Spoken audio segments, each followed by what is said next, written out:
नमस्कार बंधुरा मंजू किचेन हाउजे आपनादेर स्वागत। आजकेर आमी এই জ্যান্ত শিং আর মাগুর মাছ নিয়েছি। এই পেঁপে দিয়ে একটা হালকা পাতলা করে ঝোল করব, আর তার সাথে থাকবে টমেটোর একটা রেসিপি। আপনারা পুরো ভিডিওটা প্রথম থেকে শেষ পর্যন্ত দেখতে থাকুন। মাছগুলো এবার আমি কেটে নেব। আর এই মাছগুলো পুরো জ্যান্ত টাটকা মাছ, আর এই মাছ রান্না করলে যা লাগবে না খেতে।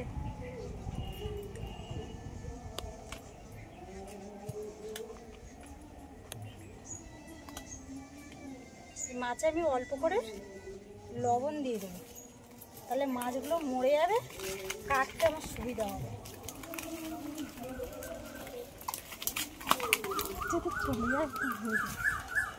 আর বন্ধুরা, সকালে আমাদের এখানে খুব বৃষ্টি হয়েছে, দেখছেন মাটি পুরো ভিজে, প্রচণ্ড পরিমাণে বৃষ্টি হয়েছে, একদম কাদা কাদা হয়ে গেছে।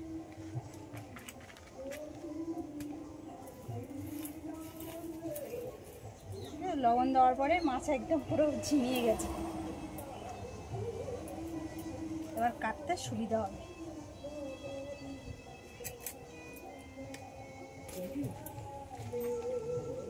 বন্ধুরা, এই মাছের তো আঁশ নেই, তাও এই মাছ ধরতে গেলে স্লিপ কাটে কিন্তু এই মাছগুলো।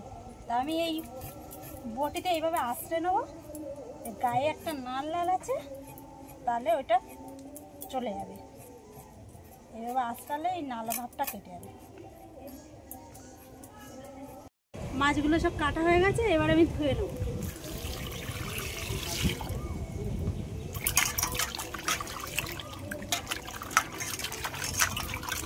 মাছের তরকারির জন্য পেঁপে আর আলু কেটে নেব। আর এই পেঁপেটা আধা পাকা পাকা হয়ে গেছে আর কাঁচা আছে। এই পেঁপে খেতে আরো বেশি ভালো লাগে তরকারি করলে।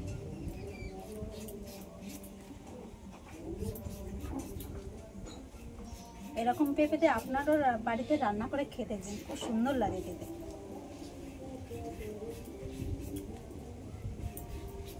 পেঁপেটা প্রায় হালকা হালকা পেকে গেছে, এরকম পেঁপেই ভালো লাগে বেশি খেতে। আমরা তো কাঁচা পেঁপে দিয়ে সবসময় তরকারি করে খাই, এরকমভাবে এই পেঁপেটা একবার রান্না করে খেতে দিই।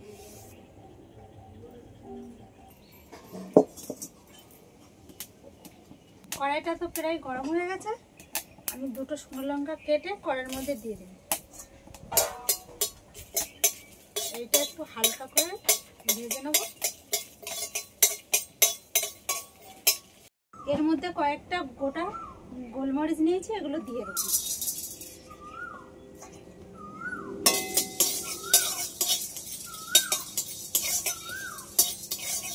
এবার অল্প কিছু জিরে দিয়ে দেবো।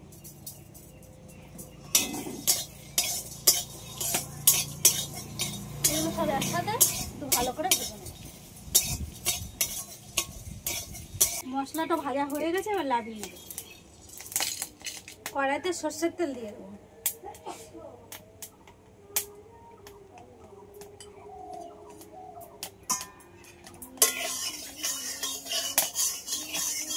এই মাছের মধ্যে অল্প করে কাঁচা তেল এভাবে দিয়ে দেবো, তাহলে মাছটা ভাজার সময় ফাটবে না। অল্প করে লবণ, হলুদের গুঁড়ো,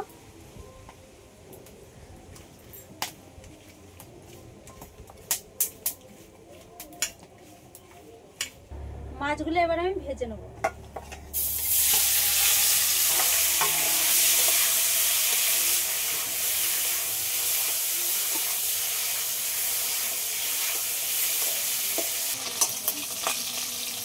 মাছ ভাজা হয়ে গেছে, তুলে নেব।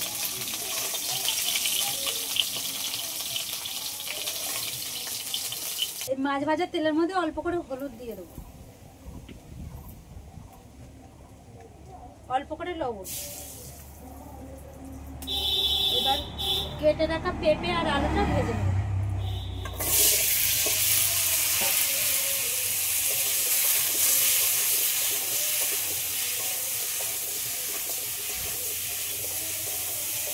ফোড়নে রাঁধুনি দিয়ে দেবো, দুটো তেজপাতা,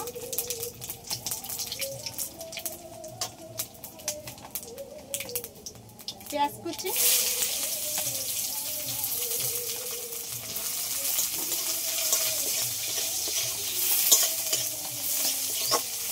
চার পাঁচটা লঙ্কা চেরা,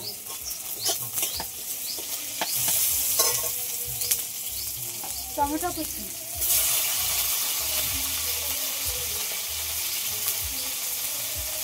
স্বাদ মতো লবণ,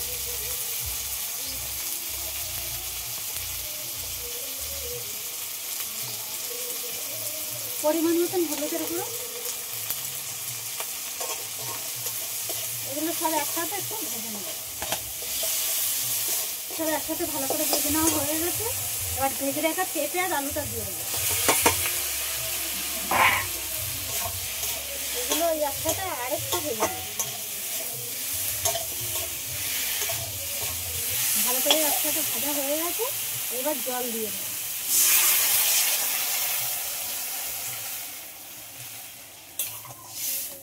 ঢাকা দিয়ে দেবো। এদিকে তরকারিটা হতে লাগো। আমি মশলাটা আবার বেটে নেবো। এই যে শুকনো লঙ্কা ভেজে নিয়েছি না এই মশলার সাথে, আপনারা চাইলে এই শুকনো লঙ্কাটা নাও দিতে পারেন। গরমের সময় তো অনেকে পছন্দ করে না। আমি এবার মশলাটা বেটে নেব।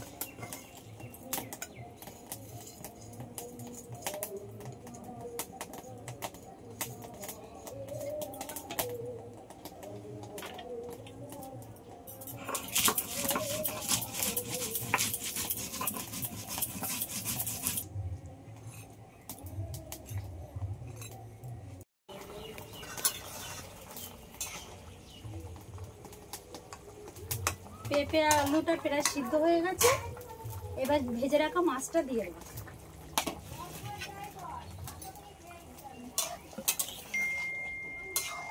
মাছটা দেওয়ার পর বেশ কিছুক্ষণ আমি ফুটিয়ে নিয়েছি। এবার ভেজে বেটে রাখা মশলাটা এবার দিয়ে দেবো।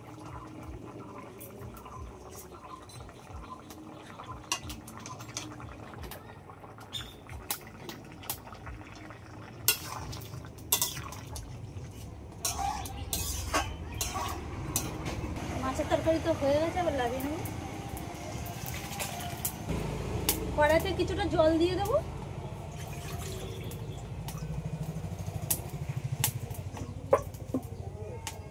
এই যে পাকা টমেটো নিয়েছি কিছু দিয়ে দেবো।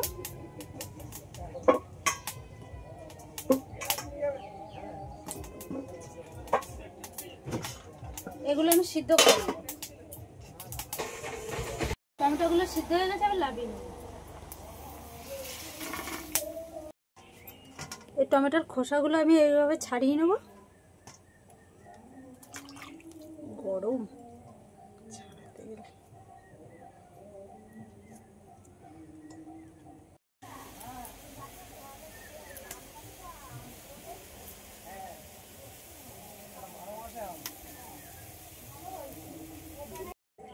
কড়াইতে সরষের তেল দিয়ে দেবো।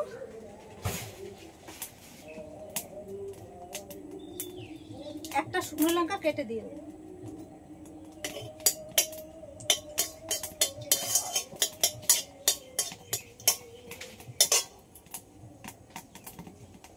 রাঁধুনি ফোড়নে দেবো। আপনারা চাইলে এখানে পাঁচ ফোড়নটা ব্যবহার করতে পারেন। আমার হাতের কাছে রাঁধুনিটাই ছিল, আমি এটাই দিয়ে দিই।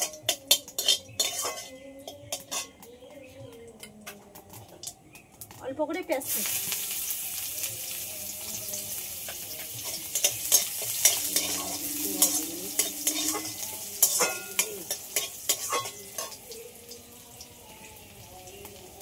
হালকা করে সিদ্ধ করে রাখা টমেটোটা দিয়ে দেবো।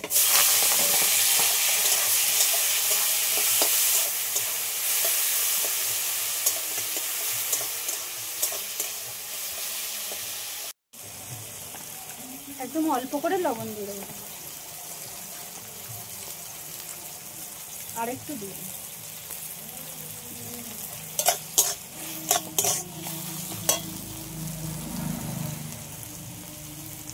সামান্য পরিমাণে হলুদ দেবো।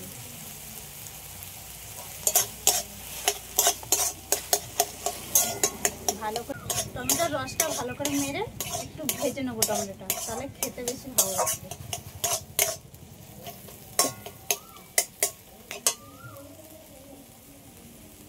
ভাজা হয়ে গেছে, আবার লাগিয়ে নেবো। এই টমেটো ভাজার উপর থেকে অল্প করে পেঁয়াজ কুচি দিয়ে দেবো। পেঁপে দিয়ে মাছের ঝোল আর টমেটো ভাজা রেসিপি দুটোই কমপ্লিট হয়ে গেছে। আপনাদের যদি এই ভিডিওটা ভালো লেগে থাকে লাইক সাবস্ক্রাইব করবেন, আর এরকম নতুন নতুন ভিডিও নিয়ে আপনাদের সঙ্গে দেখা হবে পরবর্তী ভিডিওতে।